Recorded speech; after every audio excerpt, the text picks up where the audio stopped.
நிறைய பேருக்கு இருக்கிற ஒரு டவுட், இது நம்ம சேனலான்னு. இதுவும் நம்ம சேனல் தான். ஓகேவா எம்ஜி ஸ்குவாட்? இப்போ வீடியோ பாருங்க. ஹலோ எவ்ரிவன், நம்ம தான் கௌரி. இன்னைக்கு நம்ம யாரை பத்தி பேச போறோம்னு பாத்தீங்கன்னா அப்துல் கலாமும் அவர் பண்ண பொக்ரான் டெஸ்ட்டை பத்தி தான் பேச போறோம். இந்தியா வந்து லிட்டரலா வந்து உலகத்துல இருக்க எல்லா கண்ட்ரியோட கண்ணுக்குள்ளே வரல விட்டு ஆட்டின ஒரு நாள் என்ன அப்படின்னு பாத்தீங்கன்னா May 11, 1998. அது என்ன நாள் அப்படின்னு பாத்தீங்கன்னா அன்னைக்கு தான் வந்து பொக்ரான் அப்படிங்கிற ஒரு கிராமம், அது வந்து ராஜஸ்தான்ல இருக்க தார் டெசர்ட்ல இருக்க ஒரு கிராமம். அந்த கிராமத்துல வந்து இந்தியன் கவர்மெண்ட் வந்து ஒரு நியூக்ளியர் டெஸ்ட் வந்து செஞ்சாங்க. உலகத்திலே வந்து 5 கண்ட்ரி மட்டும் தான் வந்து நியூக்ளியர் டெஸ்ட் பண்ணலாம். அவங்களே வந்து அவங்க அப்பாயிண்ட் பண்ணிக்கிட்டாங்க. வேற யாருமே நீங்க நியூக்ளியர் வெப்பன்ஸ்லாம் வச்சிருக்க கூடாது, நீங்க சின்ன பசங்க, உங்களுக்கு ஹேண்டில் பண்ண தெரியாதுன்னு சொல்லிட்டு இருந்த ஒரு காலத்துல வாஜ்பாய் அவரோட தைரியமான ஒரு லீடர்ஷிப்ல one of the greatest prime ministers இந்தியால இருந்தவர். சோ அவரோட லீடர்ஷிப்ல வந்து இப்படி ஒரு மிகப்பெரிய டெஸ்ட் நடந்துச்சு. இந்த டெஸ்ட் நடந்ததுக்கு வந்து காரணம் யாரு அப்படின்னு பாத்தீங்கன்னா 3 தமிழர்கள். நம்மளுக்கு யாருக்குமே தெரியாத ஒரு அமேசிங்கான ஒரு ஃபேக்ட் இதுதான். ஏன்னா நம்ம எல்லாருமே என்ன யோசிப்போம், ஒரு விஷயம் மட்டும் யோசிப்போம், அப்துல் கலாம் நம்மளுக்கு எல்லாத்துக்குமே தெரியும். பட் இன்னும் 2 தமிழர்கள் இதுல இன்வால்வ் இருக்காங்க. யாருன்னு பாத்தீங்கன்னா டாக்டர் சிதம்பரம் அப்படின்னு ஒருத்தர், அதுக்கப்புறம் டாக்டர் சந்தானம் அப்படின்னு ஒருத்தர். இவங்க 3 பேரோட ஏபிள் லீடர்ஷிப்ல தான் வந்து ஒரு நிறைய ஒரு சீக்ரெட் ஒரு ஸ்பை த்ரில்லர் படம் பார்த்த மாதிரி இருக்கும். அந்த மாதிரி ஒரு அமேசிங்கான ஒரு விஷயத்தை வந்து பண்ணியிருக்காங்க. சோ இது என்ன அப்படிங்கறத நம்ம மொத்தமா பார்ப்போம். ஏன் முதல்ல இந்தியா வந்து நியூக்ளியர் டெஸ்ட் பண்ணணும்னு நினைச்சாங்க, எப்படி பண்ணாங்க, பண்ணதுனால என்னென்ன விளைவுகள் இருந்துச்சு, அப்துல் கலாம் இதுல என்ன பெருசா பிளே பண்ணாரு அப்படிங்கறத தான் நம்ம இதுல பார்க்க போறோம். கேட்கவே வந்து புல்லரிக்கும், ஏன்னா பேசுறதுக்கு எனக்கு புல்லரிக்குது. சோ ஃபர்ஸ்ட் என்ன அப்படின்னு பாத்தீங்கன்னா நியூக்ளியர் வெப்பன் அப்படிங்கறது ஒண்ணு ஏன் ஒரு கவர்மெண்ட் கிட்ட இருக்கணும் அப்படிங்கறத நம்ம முதல்ல பார்க்க போறோம். எந்த ஒரு கண்ட்ரி வேணாலும் எடுத்துக்கோங்க, நம்ம உலகத்திலே சூப்பர் பவர் அப்படின்னு சொல்ற எந்த கண்ட்ரி வேணாலும் இருக்கட்டும், அந்த கண்ட்ரி கிட்ட வந்து ஒரு நியூக்ளியர் வெப்பன் இருக்கும். நியூக்ளியர் வெப்பன் அப்படின்னா என்னன்னு பாத்தீங்கன்னா ஹிரோஷிமா நாகசாக்கில போய் எப்படி வந்து அமெரிக்கா போட்டாங்களோ அந்த கண்ட்ரியை வந்து அழிஞ்சு போற அளவுக்கு ஒரு எஃபெக்ட் இருக்கிற ஒரு வெப்பன். அது ஏன் வந்து இந்தியா கிட்ட இருக்கக்கூடாது அப்படின்னு எல்லாரும் சொன்னாங்கன்னு பாத்தீங்கன்னா முதல்ல இருந்த 5 கண்ட்ரி எந்த 5 கண்ட்ரி கிட்ட அது இருக்குன்னு பார்ப்போம். சோ முதல்ல எல்லாத்துக்குமே தெரிஞ்ச 5 கண்ட்ரி தான், பெரிய கெஸ் பண்றதுக்குலாம் ஒண்ணும் இல்ல. America, Russia, United kingdom, France, China. இந்த 5 கண்ட்ரி தான் வந்து உலகத்துல என்ன சொல்றாங்கன்னா நாங்க தான் இங்க பெரிய எங்களுக்கு மட்டும் தான் எல்லாமே தெரியும், நாங்க மட்டும் தான் நியூக்ளியர் வெப்பன்ஸ் வச்சிருப்போம் அப்படின்னு சொல்லிட்டு இருந்த காலத்துல அவங்களே வந்து ஒரு அசோசியேஷன் வச்சுட்டு வேற யாருக்குமே வந்து இந்த நியூக்ளியர் வெப்பன் கிரியேட் பண்ற டெக்னாலஜி வந்து கொடுக்காம அவங்களே வச்சிட்டு இருந்தாங்க. சோ இந்த மாதிரி ஒரு காலகட்டத்துல தான் வந்து அப்துல் கலாம் வந்து DRDO அப்படின்னு சொல்ற டிஃபென்ஸ் ரிசர்ச், இந்தியன் டிஃபென்ஸ் ரிசர்ச்சோட ஹெட்டா இருந்தாரு. ஹெட்டா இருந்தது மட்டும் இல்லாம வந்து பிரைம் மினிஸ்டரோட சீஃப் சயின்ஸ் அட்வைசராகவும் இருந்தாரு.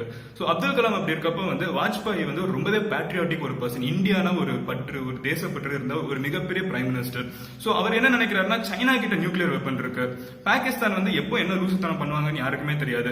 சோ இந்த மாதிரி 2 கண்ட்ரிக்கு நடுவுல இருக்கப்போ நம்ம வந்து நம்மளோட சக்தியை காமிக்கணும்னா, நம்மளுக்கு ஒரு பவர் இருக்கு, நாங்களும் பெரிய ஆட்கள்னு காமிக்கணும்னா நம்ம கிட்ட வெப்பன் இருக்கணும். நம்ம யாரையும் அட்டாக் பண்ண போறது இல்ல, பட் எங்க கிட்டயும் இருக்கு, பாத்துக்கோங்க, நீங்க அடிச்சீங்கன்னா பதிலுக்கு நாங்களால அடிக்க முடியும் அப்படிங்கிற மாதிரி டிஃபென்ஸ்க்காக ஒரு வெப்பன் கொண்டு வரணும் அப்படின்னு நினைச்சாங்க. ஆல்ரெடி வந்து இந்திரா காந்தி பீரியட்ல வந்து ஒரு வெப்பன் வந்து இந்த மாதிரி டெஸ்ட் பண்ணாங்க, நியூக்ளியர் வெப்பன். அதுக்கு பேர் வந்து ஸ்மைலிங் புத்தா அப்படின்னு ஒரு கோட் நேம் வச்சாங்க. ஏன் கோட் நேம் வைக்கிறாங்க அப்படின்னு பாத்தீங்கன்னா யாருக்குமே வந்து தெரிஞ்சிடக்கூடாது அப்படின்னு சொல்லுவாங்க. அமெரிக்காவோட சேட்டலைட் வந்து உலகத்துல ஃபுல்லா என்ன நடக்குது அப்படிங்கறது வந்து மானிட்டர் பண்ணிட்டே இருக்கும். அப்புறம் ஸ்பைஸ் வந்து இந்தியா ஃபுல்லா இருப்பாங்க. இந்தியாலே வந்து அமெரிக்காவோட ஸ்பை இருப்பாங்க, பாகிஸ்தானோட ஸ்பை இருப்பாங்க.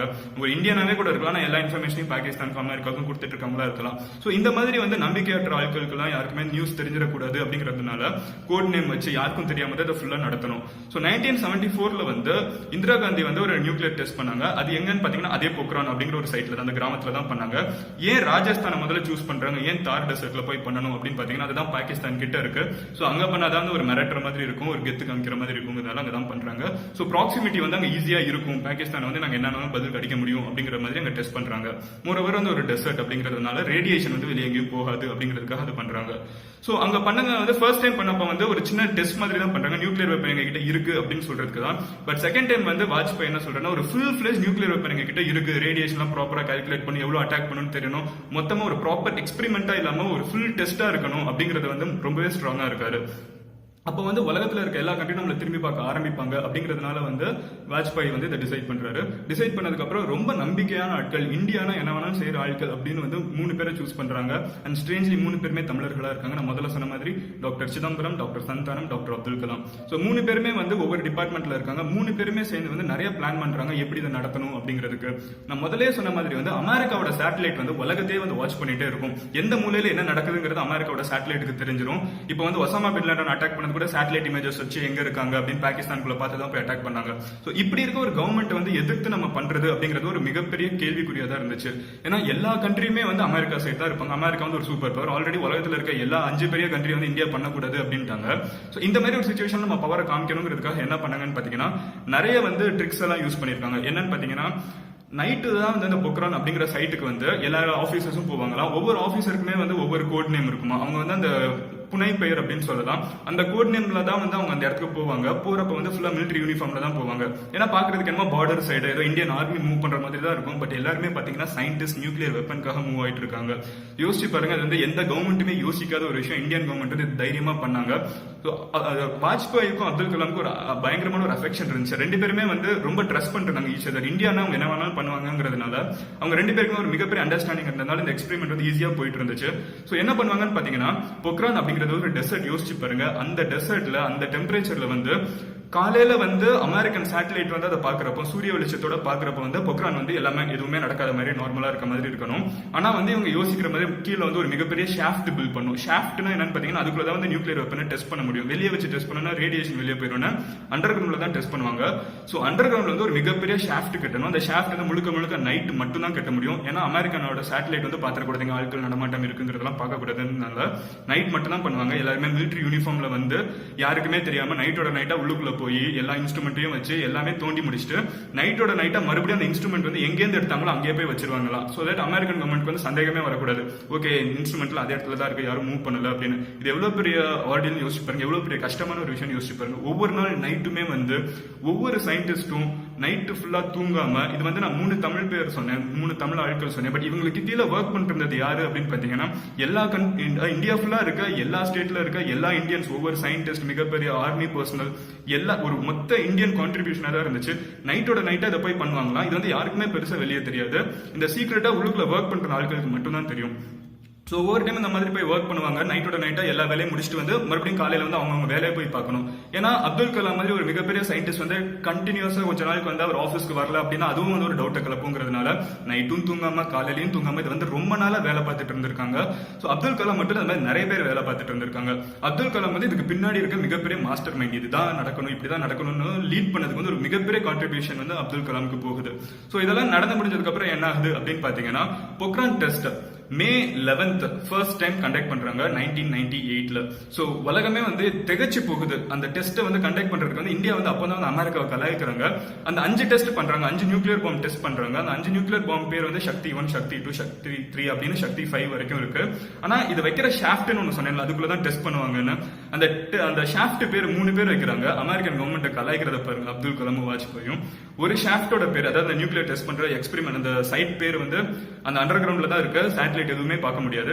ஒரு இதோட பேர் வந்து கும்பகரன் அப்படின்னு வைக்கிறாங்க, இந்தியன் மித்தாலஜில இருந்து அந்த பேர் எடுத்திருக்காங்க. ரெண்டாவது தாஜ்மஹால் அப்படின்னு வைக்கிறாங்க. மூணாவது வந்து ஒயிட் ஹவுஸ் அப்படின்னு வைக்கிறாங்க. கேட்கவே ஃபன்னியா தான் இருக்கு. அவங்களோட உள்ள இருக்க ஒரு இன்சைட் ஜோக் அப்படின்னு நினைக்கிறேன். சோ என்ன நடந்துச்சு, நியூஸ் பேப்பர் அடுத்த நாள் ஆர்டிகல்ஸ் எப்படி வந்துச்சுன்னு பாத்தீங்கன்னா, ஒயிட் ஹவுஸ்ல வந்து இந்தியா வந்து நியூக்ளியர் பாம்பு டெஸ்ட் பண்ணாங்க அப்படிங்கறத நியூஸ் பேப்பர் ஆர்டிகலாவே வந்துச்சு. சோ 3 பேர் வைக்கிறாங்க. யாருக்குமே வந்து இது வந்து அப்போசிஷன் பார்ட்டிக்கு தெரியாது. மத்த இதப்படி இந்த எக்ஸ்பெரிமெண்ட்ல இன்வால்வ் ஆகாத வேற யாருக்குமே இந்த நியூஸ் எதுவுமே தெரியாது.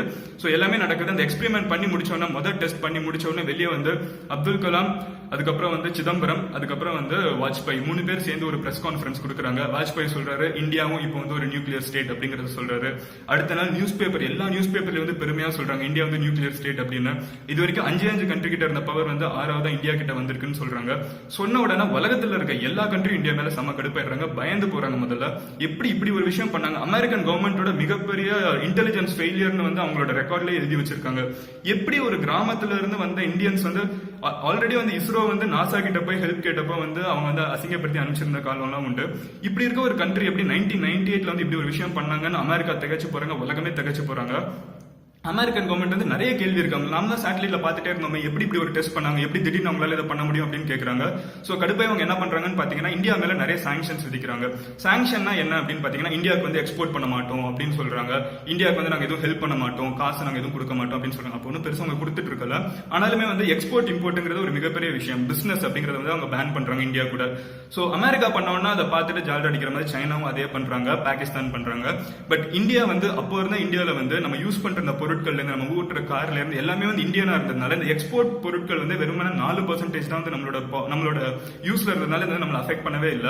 இவ்வளவு பிரச்சனை இருந்தப்ப எப்படி இந்த இந்தியா வந்து சர்வைவ் ஆச்சுங்கிறது உங்களுக்கு எல்லாம் கேள்வி இருக்கும். உலகத்துல இருக்க எல்லா கண்ட்ரியும் நம்மள அப்போஸ் பண்ணாங்கன்னா நம்ம எப்படி சர்வைவ் ஆனோம் அப்படிங்கிற கேள்வி உங்களுக்கு எல்லாம் இருக்கும். அதுக்கு காரணம் வந்து ஒரு நண்பன் அப்படின்னு சொல்லலாம். யாருன்னு பாத்தீங்கன்னா ரஷ்யா. இப்போ மட்டும் இல்ல இந்த ஒரு இன்சிடென்ட் இல்ல, பட் இந்தியா உருவான நாள்ல இருந்து இன்னைக்கு வரைக்கும் இந்தியாவுக்கு வந்து இவ்வளவு பிரச்சனை நடக்கிறப்ப எப்பப்ப பிரச்சனை வருதோ நம்ம கூட வந்து எப்பவுமே நிக்கிற ஒரு கண்ட்ரி எதுன்னு பாத்தீங்கன்னா ரஷ்யா தான். இந்தியாவை வந்து விட்டு கொடுக்கறதே இல்ல, இந்தியாவும் எப்பவுமே ரஷ்யாவை விட்டு கொடுக்கவே மாட்டாங்க. சோ இவ்வளவு பிரச்சனை நடந்துட்டு இருக்கப்ப ரஷ்யா மட்டும் சொன்னாங்க இல்ல அவங்க பண்ணது கரெக்ட் தான், அவங்களுக்கு ஒரு சேஃப்டி வேணும் தானே அவங்க பண்ணாங்க, அதுல என்ன தப்பு இருக்குன்னு அவங்க கேட்டாங்க. சோ கேட்டதுக்கு வந்து ரஷ்யாவுக்கு வந்து ஒரு மிகப்பெரிய நன்றி. சோ இதை தவிர என்ன முக்கியமான விஷயம்னு பாத்தீங்கன்னா எல்லா கண்ட்ரியுமே வந்து சாங்ஷன் விதிச்சதுக்கு அப்புறம் லேட்டரா வந்து இந்தியா வந்து வளர வளர வந்து ஓரளவுக்கு மேலே உங்களால கண்ட்ரோல் பண்ண முடியல. இப்போ வந்து இந்தியால இருக்க சயின்டிஸ்ட் வந்து மத்த கண்ட்ரில இருக்கவங்க அவங்க ரிலக்டன்ஸ் காமிக்க ஆரம்பிச்சிட்டாங்க. எப்படின்னு யோசிச்சு பாருங்களேன். இப்போ வந்து இந்தியால வந்து பொக்ரான் டெஸ்ட் பண்ணாங்கன்னா அதுல முழுக்க முழுக்க வேலை பார்த்தது இந்தியன்ஸ். ஆனா அமெரிக்கால வந்து ஒரு டெஸ்ட் பண்றாங்கன்னா அதுல இருக்க முக்காவாசி சயின்டிஸ்ட் நம்ம ஆட்கள், அமெரிக்கால வேலை பார்த்துட்டு இருக்க முக்காவாசி பேர் நம்ம டாக்டர்ஸ் எல்லாருமே இந்தியன்ஸா இருக்கிறதுனால என்னடா என் கண்ட்ரி மேலேயே கை வைக்கிறேன்னு அவங்களுக்கு உள்ளுக்குள்ளே வந்து இன்டர்னல் பாலிடிக்ஸ் வர ஆரம்பிச்சதுனால நிறைய பிரஷர் வந்ததுனால அமெரிக்கா வந்து இந்த சாங்ஷன்லாம் சீக்கிரமாவே கேன்சல் பண்றாங்க. சைனாவும் சீக்கிரமா வந்து இந்த சாங்ஷன்லாம் கேன்சல் பண்ணிடுறாங்க. ஏன்னா சைனீஸ் ப்ராடக்ட் வாங்குறது வந்து இந்தியா வந்து ஒரு மிகப்பெரிய மார்க்கெட். நம்ம நினைச்சாதான் வந்து சைனாவோட எக்கானமியே ஓடிட்டு இருக்காங்க. எல்லா ப்ராடக்ட்டும் நம்ம தான் வாங்கிட்டு இருக்கோம். அந்த காலத்துல வந்து முழுக்க முழுக்க இந்தியா மட்டும் தான் வாங்கிட்டு இருந்தாங்க. அமெரிக்கால வந்து சைனா வந்து சீப் ப்ராடக்ட்னு பார்த்துட்டு இருந்தாங்க. பட் இப்போ அவங்களும் வாங்க ஆரம்பிச்சிட்டாங்க. சோ எல்லாமே மிரண்டு போயிருந்த ஒரு காலத்துல வந்து இதுதான் பொக்ரானோட ஸ்டோரி. இந்தியா வந்து எப்படி உலகத்துல இருக்க எல்லா கண்ட்ரியும் அப்போஸ் பண்ணாலும் எப்படி அப்துல் கலாம், வாஜ்பாய், டாக்டர் சிதம்பரம், டாக்டர் சந்தானம் சேர்ந்து இந்தியாவோட பெருமையை வந்து வேற லெவலுக்கு கொண்டு போனாங்கிறது. இந்த டாபிக் கேட்டவங்களுக்குலாம் நன்றி. அதை வந்து நான் இந்த டாபிக் வந்து எனக்கு ஞாபகம் வந்து நான் இதை பேசுறேன். சின்ன வயசுல நான் நிறைய டைம் பேசணும்னு ஆசைப்பட்டு இருந்த ஒரு topic. I'm happy to discuss this with you. And now இந்த வீடியோ நான் முடிச்சுக்கிறேன். அடுத்து அப்துல் கலாம் நீங்க பாருங்க. See you in the next video. Until then, bye. Madan Gauri signing off here. Cheers. Jai Hind.